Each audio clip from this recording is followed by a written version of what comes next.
Okay, hey, training plants every day. Jordan Scoville coming at you from the STEM lab here. This is going to be after the class safety and motivation thesis that I bring to the game. And again, this is going to cover a lot of things: quantum mechanics, if you like the mathematics, safety standard, managerial standards, motivation, dedication, directives, quantum laws, into aspecting Murphy's laws. They're not just to deal with what Murphy. Here's Murphy. He broke something. He killed somebody, but also a training concept.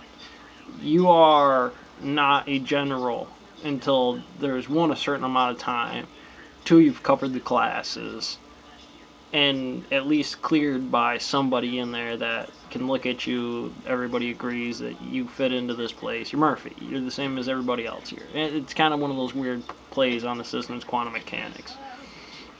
But I do this a lot, and like I said, they had, and it's my biggest pet peeve with safety meetings and things like that, specifically OSHA, because when I go to do it one day, when I'm doing the IMA, the irrational system of M theory and A mechanics. Working at McDonald's is the same thing as working in the stone dock, as being a manager anywhere, or a safety officer. Any one of those could be any one of those at any point in time. It's M theory, it's irrational. You're the person looking at this. If you can see squared and spectrums and all that other jive, that I'm not going to cover right directly into this conversation. Tiny particles, massless photons. But I've done it a lot. I did it in my garden. I did one on chainmail. I've done them on business ethics. I've done them on resumes. They're all tutorials, and you can get very good at them. So I know they've tried this in the past before, but I don't think the standard necessarily is this is impossible. I think the standard is more of something that you have to have the skills and the training just like anything else, that are managerial, that are time systems, time efficient. You got 5 minutes to display and torching. That should really all it should take. That's really all they explained it to be, because the process isn't that very hard. But to get there, then you got a million different sizes of products, can really screw you up when you're doing those video tutorials. And it has to be in this process that's one shot, all the way through. They could take an entire 5 minutes just to do, and then you got to stop and go, all right, now I'm going to talk to you about it. You got to zoom into a system. You got to pull out. You got to have somebody talking. Watch how Timmy does this here. All of those things can go on. Not to mention specific acid, safety protection, slip hazards, trip hazards, silicosis, confined spaces. What are the hazard zones right here? Not just torch, professor, lava hot, but also kind of torch lines. How to carry your body. You can do just a 5-second window when you got somebody doing it really good that does something in the process, just by watching the process and then snapshotting it. Click, freeze with your editing, and doing your thing. And this really doesn't need to be an expensive process.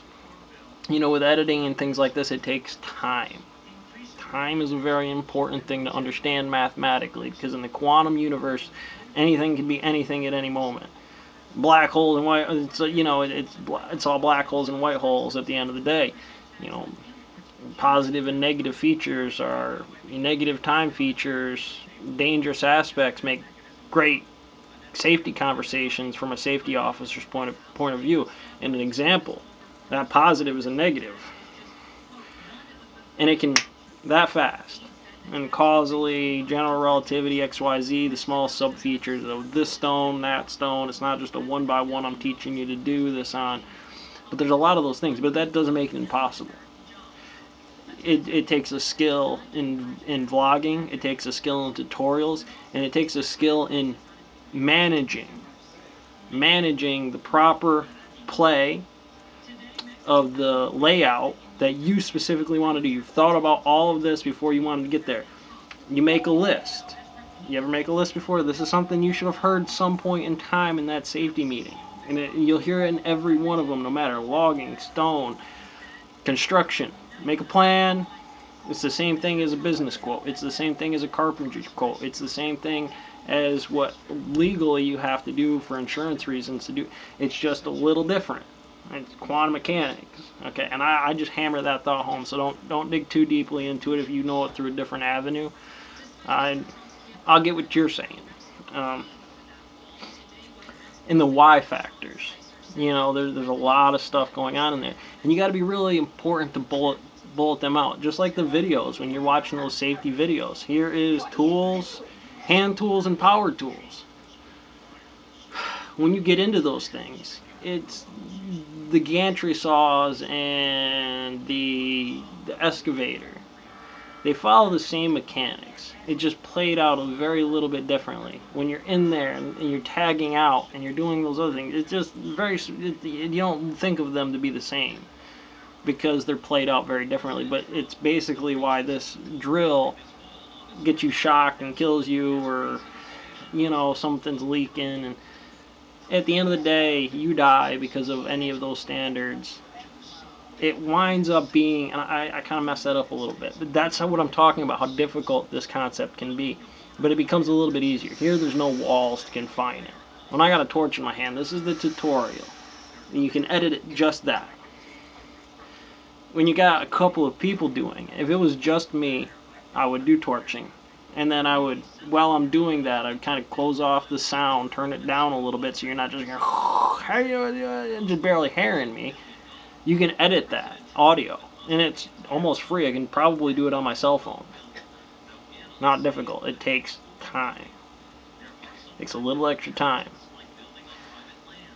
And in those, again, you can get actual on-site. This is the forklift. I'm going to cover everything like I was writing down the forklift standards when I was taking those notes. I want to hit every single one. Here's the pyramid or the triangle of stability. Here is checking the tires. Here is Johnny checking the oil. Here is Johnny checking the links. Here's Johnny reference the data sheet at this place. And when that's all done, it goes right there in that basket. It takes 5 minutes, 10 minutes tops. This is a STEM conversation, STEM mechanics. I don't know if it takes 5 minutes. You got 5 minutes to explain to me the Big Bang. Make it make sense to me. You have the ability to do this as a general of relativity. Anybody does. Anybody has those skills. And usually experts, I call them generals, 10-year vets, things like that. They just second nature. Watch them do it. You'd be amazed what kind of little skills. See how they kick that hose out so he didn't burn his line when he first started? Little tricks like that, in terms of referencing that as a hazard zone. In terms of laying it all out in scale, I did it in one stone dock, where I'm running the rail on holding treads and things like that. This is the biter zone. And I had them. The whole thing was done in black and white pencil, and the real hazard zones, I did some caution zones. This is going to spray with some spolch because it's got an automatic dragon on it. And here's the rail, where pinching and losing fingers is the thing. So I did the rail bright red, and that's going to help me remember when I'm doing those notes over scale of a place, which I can do for organizing the tread bay for that tread shop that I was doing back in the day, not Johnson Roads. That this is how this bay is supposed to be organized. This is what it's supposed to look like. That's not only housekeeping, but that's proper management. That's proper cleanliness. That's safety standards, because there's going to be less tripping hazards. 12 footers, 12 footers, 11 footers, 10 footers, 9 footers, 8, 7, 6, 5, 4, so on. And 3 footers can go over there. Here's a recut stack. Restack, I had marked orange because sometimes it gets a little shaky, just over common. I did it for a while, so I knew that's what that was, and I got bit a lot there. It wasn't the take off a finger stuff, but it gets you every time. Kind of take an extra second while you're in here doing that kind of stuff.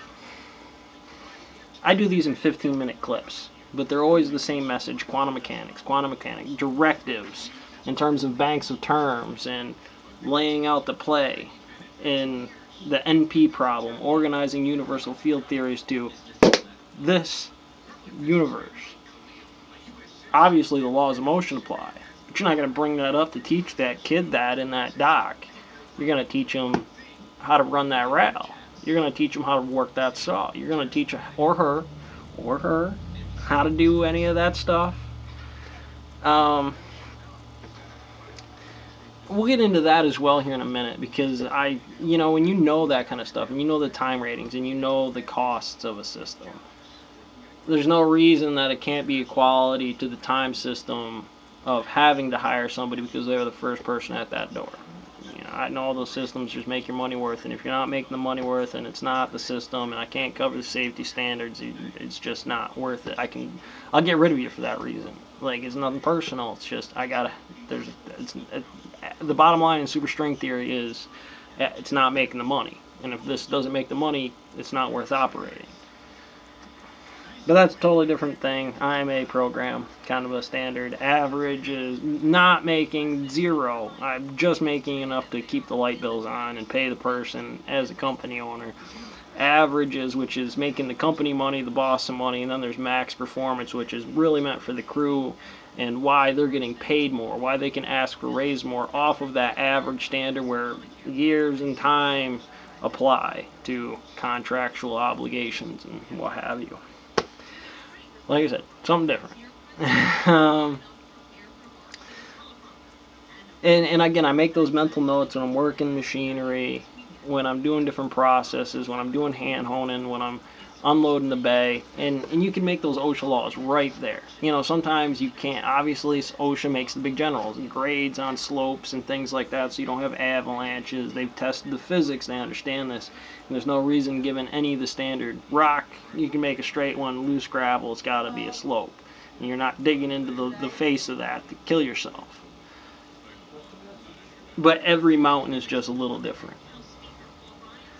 Every one of them is going to be just this far off from the other one that says, yeah, I got to hit that bump first before I get to that mountain and do something, and I let off the pedal to do something. That's your quantum gravity. That's quantum law to define. That's your Murphy's law. If it can go wrong, it will. So you are a general to make those rules for Murphy when you go to train them next time.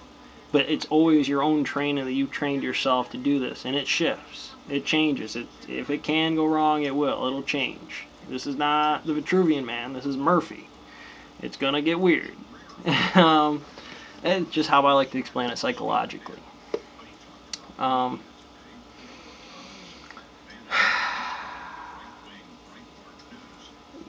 when you do a full general walkthrough of your shop, that should be 5 minutes. Slip hazard, this, that, and the other. And I know it sounds like it should hurt, and it would be the worst thing a company would want to do, but it's actually the best thing you can do for a training.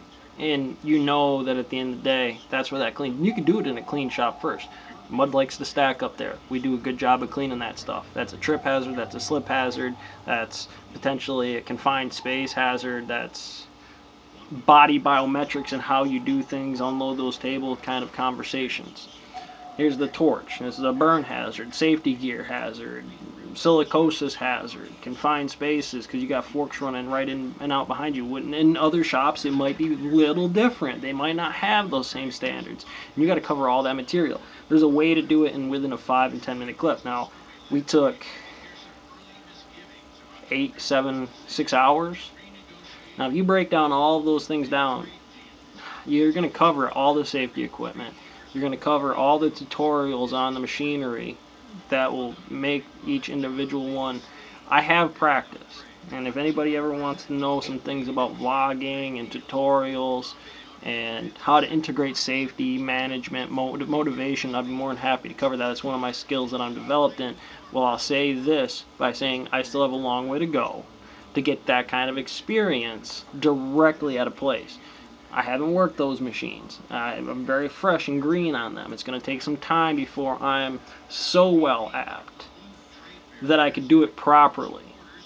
Firstly, I'd have to define my own system for it and learn theirs. Somewhere in the middle of that, depending on what they do. Most have that system. That's what I'll say. Um, what to that? My vlogging tutorial after that is just the same thing that I do while I'm doing the system. It just becomes a video system now. It's an extra skill I picked up. It's an extra Y factor that I developed along the way that I just turn into understanding safety and managerial while I'm looking right at the thing I'm looking at. And then when I'm ready, I make a video out of it. But I got to know those things. I got to do them. I got to practice them. I got to get good with them first before I can really pick out every little thing. Or just bring the boss right in with you. Have them watch you do it. Even if you mess up, point it out.